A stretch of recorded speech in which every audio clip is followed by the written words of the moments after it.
Good afternoon dear students, welcome है आपका science 360 by Gulaksha ma'am. Okay, last session में हमने चैप्टर 1 के जितने भी क्वेश्चन आंसर थे वो पेपर सॉल्यूशन कर लिया था।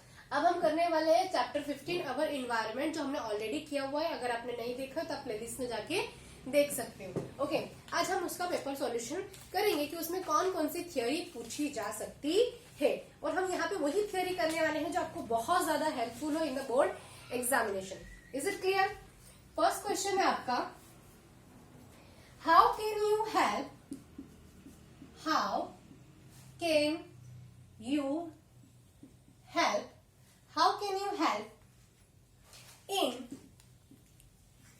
reducing the problem of waste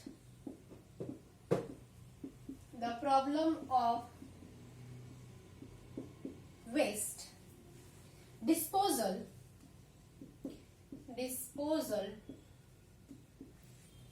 give any two method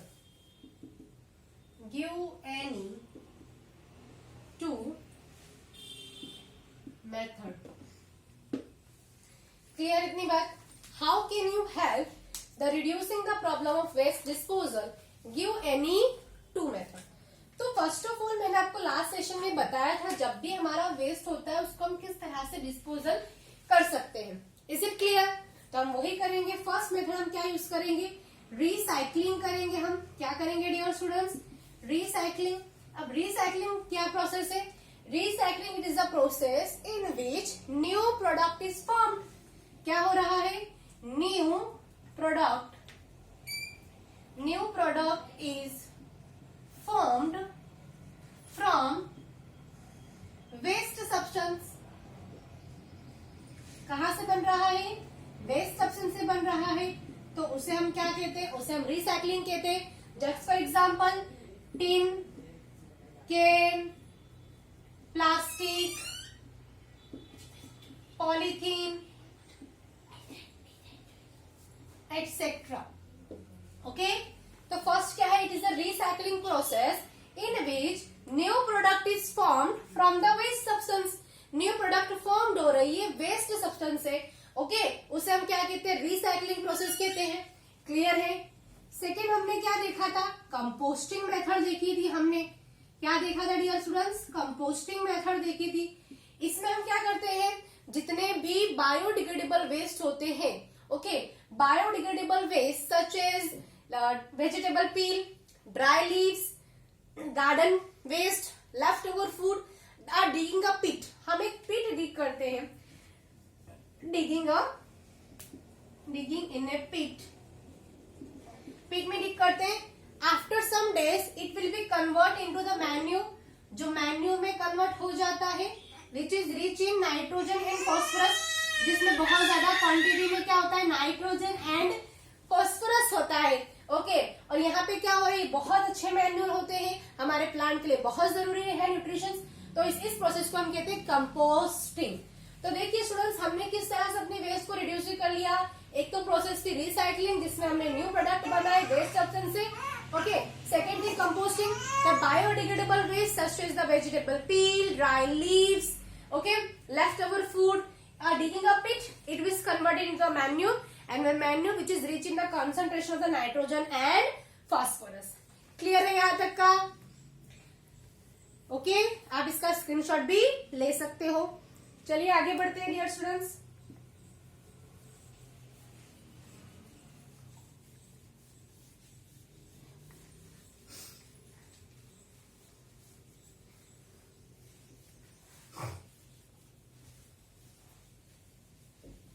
okay, now the second question देख लेते हैं। Definition of biodegradable waste. Definition of biodegradable and non biodegradable. तो स्टूडेंट्स, इसी क्वेश्चन में हम ये एक क्वेश्चन के अंदर हम दो थियरीज करने वाले। फर्स्ट ऑफ ऑल हम इसकी डेफिनेशन भी बता देंगे और इसका एक डिफरेंशिएट भी हम क्रिएट करेंगे। ओके, तो फर्स्ट ऑफ ऑल हम इसका डिफरेंशिएट भी क्रिएट कर लेते हैं जिससे हमको बहुत इजी हो। ये है हमारा बायोडिग्रेडेबल सब्सटेंस, वेस्ट आप कह सकते हो, और ये है हमारा non biodegradable.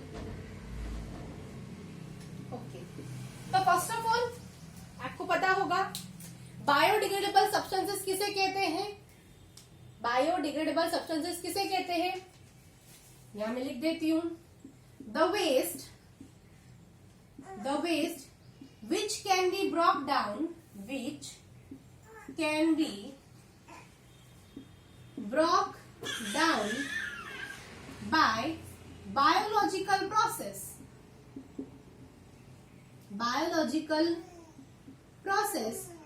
is called biodegradable substances. Clear है? The waste which can be brought down by biological process, it is called biodegradable substances. Clear है? यहाँ पे क्या आएगा, those waste which cannot be broken down by biological process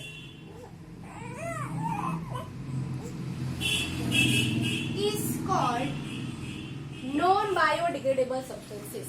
मतलब कि ऐसे waste जिसे आप डिकम्पोज नहीं कर पा रहे, ब्रेक डाउन नहीं कर पा रहे हो, उस वेस्ट को हम क्या कहते हैं, नॉन बायोडिग्रेडेबल सब्सटेंसेस कहते हैं।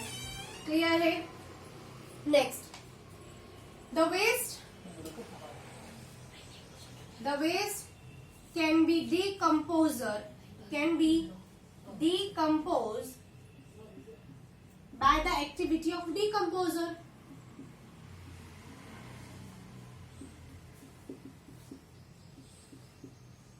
मतलब कि जो डीकम्पोजर होते हैं स्टूडेंट्स, वो क्या करते हैं, इस वेस्ट को डीकम्पोजर करते हैं। अब आप कहोगे मैम डीकम्पोजर कौन होते हैं, तो डीकम्पोजर है सर्टेन माइक्रो ऑर्गेनिज्म, कुछ फंगाई होते हैं, बैक्टीरिया होते हैं, जो वेस्ट को क्या करते हैं, डीकम्पोज करते हैं। इट मीन्स ऑर्गेनिक सब्सटेंसेस को इनऑर्गेनिक सब्सटेंस में वो कन्वर्ट करते हैं, और उसे हम क्या कहते हैं, उसे हम कहते हैं डीकम्पोजर।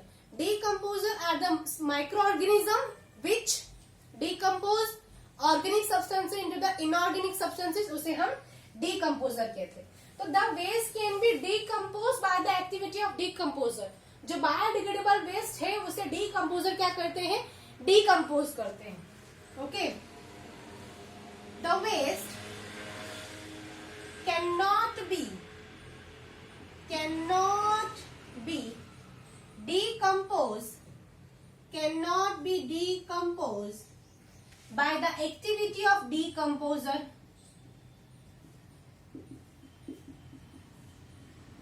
मतलब कि डियर स्टूडेंट्स, यहाँ पे डीकम्पोजर की कोई एक्टिविटी होती ही नहीं है, बिकॉज ये जो वेस्ट है नॉन बायोडिग्रेडेबल वेस्ट, वो तो डीकम्पोज ही नहीं होता।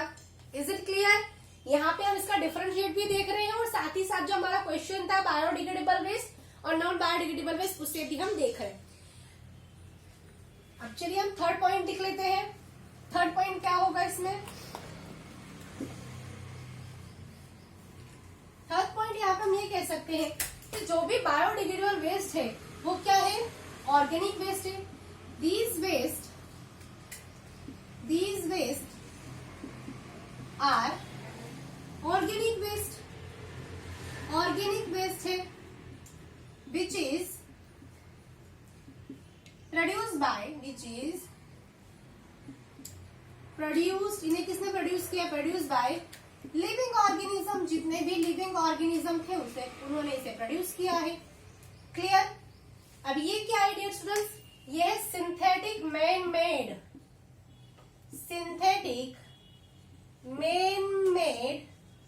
मटेरियल। ये क्या है dear student, synthetic man made material है, जो क्या होगा, डिकम्पोज नहीं होगा। क्लियर है? अब यहाँ पे इसके एग्जांपल्स भी लिख देते हैं कि भाई बायोडिग्रेडेबल वेस्ट में कौन कौन से एग्जांपल्स आएंगे एंड नॉन बायोडिग्रेडेबल वेस्ट में कौन कौन से एग्जांपल आएंगे। तो हम कह सकते हैं vegetable peel, dry leaves, leftover food, fruit, ये सारे एग्जाम्पल कैसे हैं? बायोडिग्रेडेबल वेस्ट के हैं। ओके, यहाँ हम कह सकते हैं plastic, polythene, tin, can, metal, ये क्या है? ये है नॉन बायोडिग्रेडेबल सब्सटेंसेस। तो डियर स्टूडेंट्स, यहाँ हमने एक क्वेश्चन में दो पार्ट करे। एक तो हमको डेफिनेशन भी पता चल गई और हमने इसका डिफरेंस भी क्रिएट कर दिया। क्लियर है? यहाँ पे जल्दी से अब आगे बढ़ेंगे।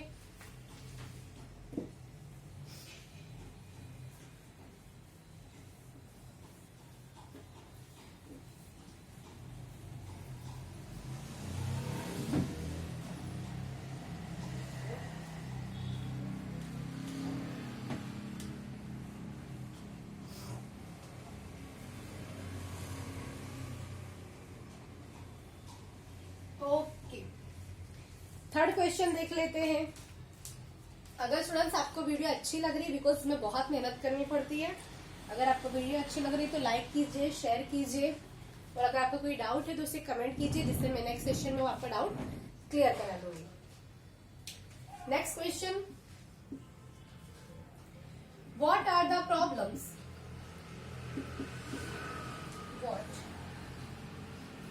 What are the problems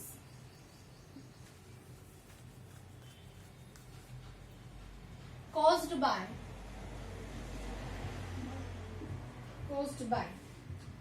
the non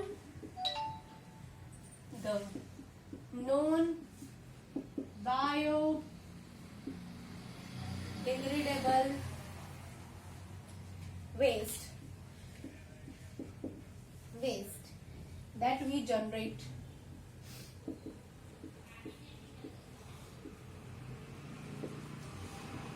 Okay, dear students, what are the problem caused by the non biodegradable waste that we generate?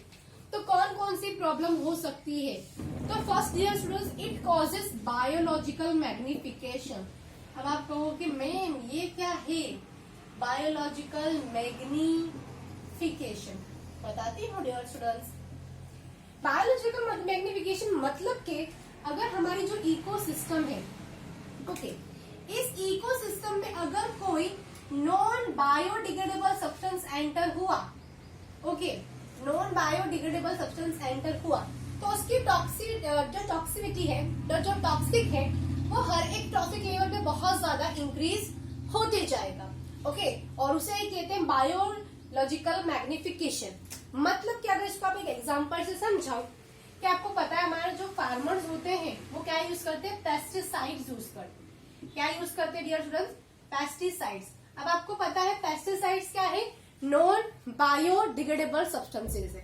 तो क्या हुआ कि जैसे उन्होंने सॉइल पे पेस्टिसाइड डाला तो सॉइल से कहा जाएगा? नीचे जाएगा। अब वो आप सीड डाल रहे हैं तो सीड से ऑब्वियसली नीचे क्या जाती है? रूट जाती है। अब वो जो पेस्टिसाइड्स है, नॉन बायोडिग्रेडेबल सब्सटेंस है, वो रूट एब्जॉर्ब करेगा।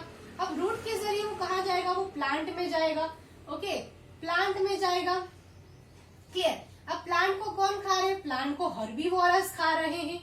अब हर्बीवोरस को एज अ फूड कौन यूज करते हैं? हर्बीवोरस को एज अ फूड कार्निवोरस, या तो आप कह सकते हो ओमनीवोरस भी करते हैं। ओके, हर्बीवोरस को दोनों ही कर सकते हैं। तो ओमनीवोरस भी कर सकते हैं और साथ ही साथ कौन कर सकते हैं? उन्हें कार्निवोरस भी कर सकते हैं। मतलब कि यहाँ पे टॉक्सिसिटी का जो लेवल है वो इंक्रीज होते जा रहा है। ओके, बिकॉज पेस्टिसाइड्स तो नॉन बायोडिग्रेडेबल सब्सटेंसेस है। यहाँ उसका कॉन्सेंट्रेशन मान लीजिए कि 10 mm है, यहाँ से प्लांट में गया तो 100 mm हो गया। जैसे जस्ट खाली mm लिख रही हूँ, इसका यूनिट mm नहीं है। ओके, इसके बाद जो भी हर्बीवोरस एनिमल जो काउ है, डियर है, उन्होंने खाया, उसमें इसका कॉन्सेंट्रेशन मान लो ज्यादा हो गया, 1000 हो गया। फिर इसके बाद हर्बीवोरस को किसने खाया? ओमनीवोरस ने खाया, उसमें 10,000 हो गया।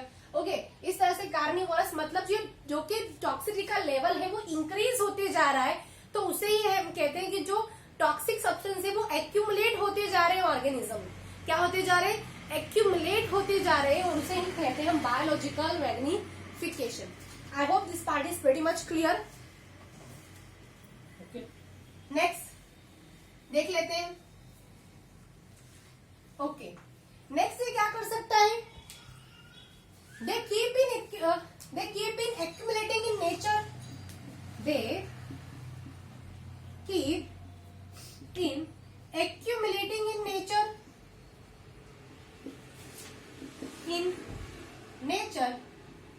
which is causing pollution, जिससे क्या होगा? पॉल्यूशन होगा। क्लियर है? They may be inert and simply persist, they may be inert मतलब कि ये एनवायरमेंट में एज इट इज रह सकते हैं काफी सालों तक। They may be inert and simple persist, आप कह सकते हो simple persist in environment for long time,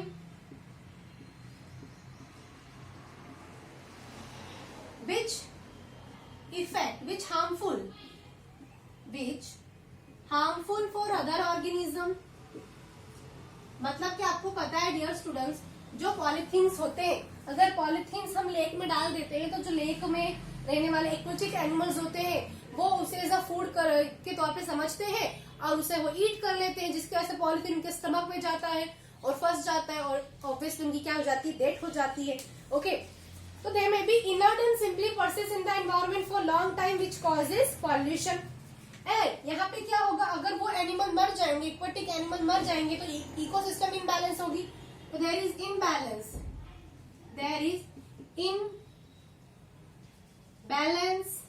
in ecosystem।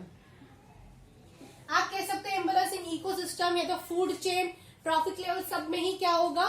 Imbalance होगा। बिकॉज आपको पता है हर एक ऑर्गेनिज्म की, हर एक ट्रॉफिक लेवल की कितनी ज्यादा इंपॉर्टेंस है। अगर आप किसी एक ऑर्गेनिज्म को किसी ट्रॉफिक लेवल से पूरा हटा देते हो तो क्या होगा? जो उस पर डिपेंडेंट ऑर्गेनिजम्स है वो क्या हो जाएंगे? उन्हें फूड मिलेगा नहीं, they simply will be die.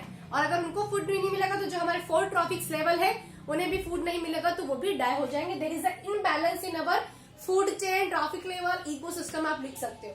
तो students, what are the problem? कौन कौन सी प्रॉब्लम हो रही है? First, it causes biological magnification, they keep in accumulating in nature which is causing pollution, जिससे पॉल्यूशन होगा।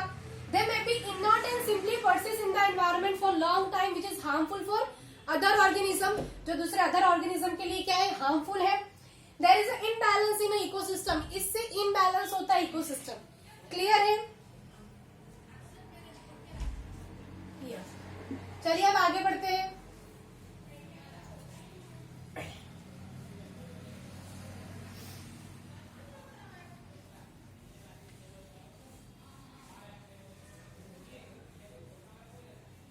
नेक्स्ट क्वेश्चन देख लेते हैं। बस डियर स्टूडेंट्स, ये चैप्टर बहुत इजी है। चैप्टर में आपको इजीली 3 मार्क्स मिल सकते हैं। एक क्वेश्चन होगा आपका सेक्शन ए में और एक क्वेश्चन होगा सेक्शन बी में। ओके, और सेक्शन बी में आई थिंक क्वेश्चन नंबर 34 होगा आपका बोर्ड एग्जामिनेशन में। बस इसमें यही क्वेश्चन है और कुछ क्वेश्चन नहीं है। एक क्वेश्चन देख लेते हैं। Yes, 4th question, how ozone layer is getting depleted? Ozone layer getting depleted। आप सभी को पता है first of all ozone layer it means O3, 3 atom of oxygen combine to form ozone. Ozone बना है। Okay, ozone is a poisonous gas in our environment. Environment poisonous gas है, but in our earth, लेकिन हमारे earth पे it perform an essential function. बहुत ही ज्यादा वो एसेंशियल फंक्शन करती है। सन के पास से जो हार्मफुल अल्ट्रावायलेट रेडिएशन आती है, ओके, मैं यहाँ पे ड्रॉ करके बता देती हूँ एक बार आपको फिर से। सन के पास से जो हार्मफुल अल्ट्रावायलेट रेडिएशन आती है उससे ये हमें प्रोटेक्ट करके रखती है। उससे हमें क्या करके रखती है? प्रोटेक्ट करके रखती है। क्लियर? तो ozone layer perform as an essential function in the higher atmosphere level. It absorb the harmful radiation which is coming from the sun. अगर आपकी ओजोन लेयर नहीं होगी, if ozone layer is absent, तो क्या होगा? आपको many problem हो सकती है, डिजीज जैसे कि स्किन कैंसर है, कैटरेक्ट है और जो प्लांट की रिप्रोडक्शन करने की एबिलिटी है वो भी कम होगी।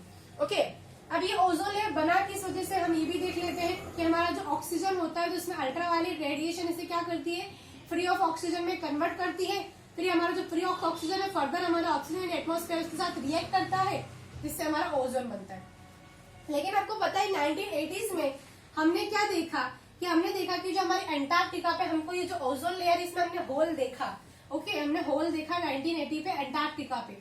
तो बेसिकली क्या है, हम यूज करते हैं CFC student. CFC is the main responsible for the depletion of the ozone layer. CFC के अंदर होता है क्लोरोफ्लोरोकार्बन, जिसमें होता है chlorine, and chlorine gas is a highly stable gas. Okay, chlorine gas बहुत ज्यादा स्टेबल गैस है। ये हमारे अर्थ के एटमोस्फेयर में ऊपर जाके क्या करती है, ओजोन लेयर के साथ ये रिएक्ट करती है, और जिस तरह से हमारा ओजोन बना है वापस से उसे फ्री ऑक्सीजन मॉलिक्यूल में ये कन्वर्ट कर देती है। Is it clear? और यहाँ पे अगर मैं बात करूँ कि हमारा जो ओजोन लेयर का टोटल डिप्लेशन हुआ है उसके लिए क्लोरोफ्लोरोकार्बन ही रिस्पॉन्सिबल है, और 80% डिप्लेशन इसी से वजह से हुआ है, जिसकी वजह से 1987 में यूनाइटेड नेशन इन्वायरमेंटल प्रोग्राम ने एक एग्रीमेंट बनाया जिसे कहा freeze the use of the CFC। आप CFC का यूज क्या करो, फ्रीज कर दो। Okay, freeze the use of the CFC।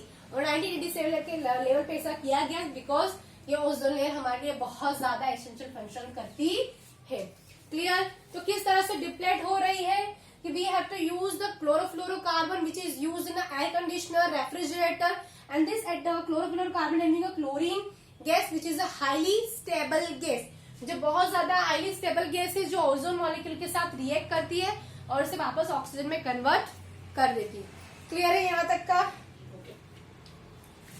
Okay students, यहाँ आपके सारे क्वेश्चंस हो गए चैप्टर के रिगार्डिंग। अब चैप्टर में कुछ भी नहीं है, बस इतना ही आपको करोगे तो आप you can get good marks in this chapter. Bye students.